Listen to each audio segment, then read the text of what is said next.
2026년 4월 8일 수요일 하나님께서 안아주시는 허글 묵상입니다. 사랑하는 허글 묵상 가족 여러분, 햇빛을 보면서 산책을 하면 수면 각성 주기를 조절해주는 멜라토닌이라는 호르몬과 행복 호르몬이라고 하는 세로토닌이 분비가 됩니다. 하루 15분이나 30분 정도 햇빛 아래 걷기는 우울증의 완화에 굉장한 효과가 있다는 것은 이미 알려진 사실입니다. 햇볕 아래 산책만을 위해서 나가 본 적이 언제가 마지막이신가요? 혹시 언제였는지 바로 답을 못 하신다면 오늘이라도 꼭 나가보세요. 그 이유는 오늘 묵상 속에 있습니다. 함께 볼 말씀은 요한 1서 1장 7절입니다. 그가 빛 가운데 계신 것 같이 우리도 빛 가운데 행하면 우리가 서로 사귐이 있고 그 아들 예수의 피가 우리를 모든 죄에서 깨끗하게 하실 것이요. 아멘. 정신 건강을 위한 노력을 하기 위해서 저는 햇빛 아래 걷기를 실천했습니다. 그렇게 걷다가 저를 살려준 작은 꽃을 보게 되었죠. 바쁘게 지나갈 때 눈에 띄지도 않고 있는 줄도 모르고 지나갔었는데 사람들이 보기 싫어서 바닥만 보고 가던 저의 눈에 비친 아주 작은 꽃은 아침 햇살과 이슬을 머금고 너무나 이쁘게 빛나고 있었습니다. 빛은 고사하고 무슨 색깔인지도 모르게 뿌연 먼지가 덮여 있는 것 같았던 제 삶에서 더 이상은 이렇게 살고 싶지 않다는 마음을 가진 채 2015년 송구 영신 예배 때 새해 첫 시간 하나님께 소원을 말하십시오라고 하는 목사님의 말씀에 하나님 아버지 저 하나님의 기쁨이 되고 싶어요 라는 소원을 올려드렸습니다. 2026년 1월 1일에 한성교회에서 집회 요청을 받게 해주셨습니다. 그 집회를 준비하면서 기도할 때 저는 생각하지도 못했는데 하나님께서 주신 감동으로 한참을 울컥했었습니다. 10년 전 네가 나의 기쁨이 되고 싶다고 했지? 그 소원을 내가 받았다. 이미 너는 나의 기쁨이다. 신실하신 아버지의 사랑에 참 많이 감사했던 집회였습니다. 제가 건강해지면서 가장 좋아하는 힐링 시간이 햇빛을 보면서 산책하며 아버지의 사랑을 느끼는 것입니다. 새벽 기도를 마치고 강의가 없는 날, 해가 뜨기 전 새벽빛이 어스름할 때 시작되었던 산책이 어느덧 2시간이 훌쩍 지나간 적이 있었습니다. 집으로 돌아가려고 아까 갔던 그 길로 되돌아 나오는데 제 눈길을 멈추게 한 장면이 여러분들이 보시는 오늘 썸네일의 오른쪽 편에 있는 사진입니다. 분명히 아까 갈 때는 그냥 초록잎이었던 가지의 잎이 강렬한 햇빛을 받으니 마치 형광펜의 색이 입혀진 듯 투명해 보이는 것이 너무 이뻤습니다. 사랑하는 여러분, 우리가 빛이신 하나님과 가깝게 지낼수록 우리에게는 어두움이 있을 수 없습니다. 오늘의 말씀처럼 하나님께서 빛 가운데 계신 것 같이 우리도 빛 가운데서 살아야 합니다. 빛은 바로 예수 그리스도이죠. 우리 안에 내주하시는 성령님의 온전한 통치가 있을 때 우리는 빛 가운데 살아갈 수 있습니다. 내면으로부터 나오는 빛으로 반짝반짝 빛나고 싶습니다. 물광 피부를 위해 어떤 노력을 하지 않아도 남들처럼 마사지 샵에서 쿠폰 끊어서 마사지는 받아본 적 없어도 제 내면에 있는 주님의 빛으로 인해 빛이 났으면 좋겠습니다. 썸네일에 있는 오른쪽 사진으로 오행시를 써둔 것이 제 예수동행 일기에 있습니다. 책에는 싣지 못했지만 여러분께만 읽어 드릴게요. 초록을 머금고 빛을 향해 뻗은 손. 빛이 안아주니 형광으로 빛난다. 내 안에 있는 어두움, 빛을 향해 나아갈 때 빛으로 옷 입혀진다. 어떠십니까? 방금 시를 낭송할 때 BGM이 있었는데 들으셨나요? 착한 사람 귀에만 들리는 BGM이었습니다.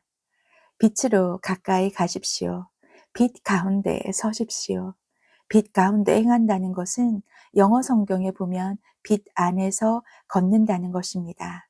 산책하는 걸음도 해당되겠지만 우리가 걸어가는 모든 여정에 하루하루의 삶이 빛 안에 있기를 권면하는 것이라고 저는 받았습니다. 오늘의 본문 바로 앞 요한 1서 1장 5절 6절 쉬운 성경입니다. 우리가 그리스도께로부터 듣고 여러분에게 전하려고 하는 말씀은 하나님은 빛이시며 그분께는 전혀 어두움이 없다는 것입니다.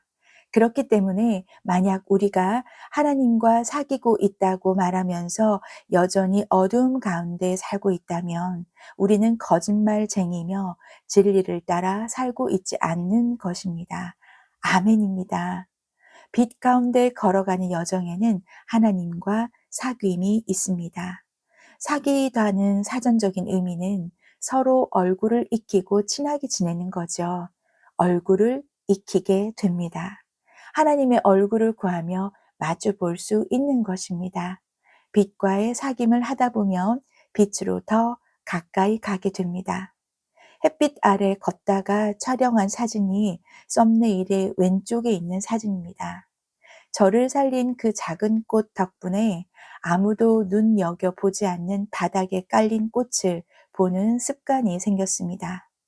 작은 꽃들을 창조하셨을 우리 하나님 아버지께서도 이런 마음이셨을 거라 생각합니다.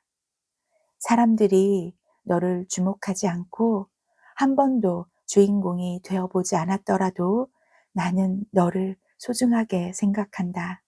아무도 너를 바라보지 않아도 내가 널 주목하고 있단다. 그래서 배경이 될 수밖에 없었던 작은 꽃들에 저는 더욱 눈길이 갑니다. 요즘 너무 벚꽃이 이쁩니다. 벚꽃이 흐드러지게 피어 있는 곳에서 연신 카메라 셔터를 누르면서 지나가고 있는데 제 눈길을 사로잡은 장면이 썸네일의 왼쪽 사진입니다. 벚꽃나무의 아래 부분 몸통에 벚꽃 두 잎이 마치 누가 본드로 붙여둔 것처럼 피어 있었습니다. 무리들 틈에 포함되지 않아 외로울 수 있었겠지만 그 아이들은 둘이서도 충분히 나무와 함께 행복해 보였습니다. 외로울 수 있지만 외롭지 않은 이유는 서로 보아주고 품어주었기 때문이었겠지요. 제가 사는 세상도 빛 가운데서 지내면서 그렇게 소외된 이웃을, 떨어져 있는 이웃을 돌아보며 살 수 있으면 좋겠습니다. 따로 떨어진 꽃잎을 품어준 나무에 대한 고마운 마음을 담아 제가 오행시로 옮겨 적어둔 것이 있었습니다. 제가 시 하나 더 읽어드릴게요. 꽃잎 하나 외로울까봐 고목에 붙여 둘이 됩니다. 무리지어 눈에 띄지 않아도 보아주고 품어주는 나무가 있어 그저 환하게 서로 행복합니다. 사랑하는 허글 묵상가족 여러분, 오늘 말씀이 저의 시가 여러분 안에 그대로 스며들기를 바랍니다. 무리지어 있는 사람들 틈에서 떨어져 있더라도 빛이신 하나님과 사귐이 있다면 여러분 안에 제가 쓴 시처럼 그저 빛 안에서 행복해하는 눈부신 고백이 있기를 간절히 소망해 봅니다. 제가 전해드린 봄빛이 완연한 두 장의 사진과 두 개의 오행시로 조금 말랑말랑해지는 여유가 있기를 정말 바랍니다. 벚꽃이 다 떨어지기 전에 꼭 가까운 공원에 나가서 하나님께서 빛 가운데로 초대하는 산책 해보시기를 강추합니다. 기도하는 마음으로 산책을 하는 감사 산책, 얼마나 여유로워지는지 모릅니다. 하나님께서 왜 우리에게 자연을 주셨을까요? 자연 속에서는 말 그대로 빛이 있습니다. 치유의 능력이 있습니다. 왜냐하면 곳곳에 하나님의 사랑이 그대로 담아져 있기 때문입니다. 그것이 제가 누리는 빛과의 사귀는 한 방법입니다. 함께 기도하겠습니다. 천지를 창조하신 하나님 아버지, 모든 자연을 만드시고 우리를 가장 늦게 만드셨던 아버지의 사랑을 생각해 봅니다. 아마 아버지께서는 짠 하고 보여주고 싶으셨던 거지요. 생육하고 번성하여 땅에 충만하도록 살게 하신 그 마음이 전해지기에 참 감사합니다. 우리가 번성하며 땅에 충만하게 살고 있는지 돌아봅니다. 하나님 아버지, 허그엘 묵상 가족 모든 분들이 하나님의 자녀로서 빛 가운데 거하도록 도와주시옵소서. 주님의 빛만으로 충만하여 주변을 밝게 비춰줄 수 있는 자로 살게 도와주시길 간절히 바라고 원합니다. 빛 안에서 주님을 향한 눈부신 고백을 사랑 담아 할 수 있기를 소망하며 나의 신랑 되시는 예수 그리스도 이름으로 간절히 기도드립니다. 아멘. 아멘 하신 허그엘 묵상가족 여러분, 주님의 빛 안에서 신부로서 가장 아름다운 모습으로 눈부신 고백을 하는 오늘이 되기를 마음 다해 축복합니다. 내일 비가 온다고 하더라고요. 벚꽃 떨어지기 전에 오늘 꼭 산책하러 나가 보세요. 자연 가운데 주시는 아버지의 사랑이 느껴지실 겁니다. 오늘도 승리를 선포합니다.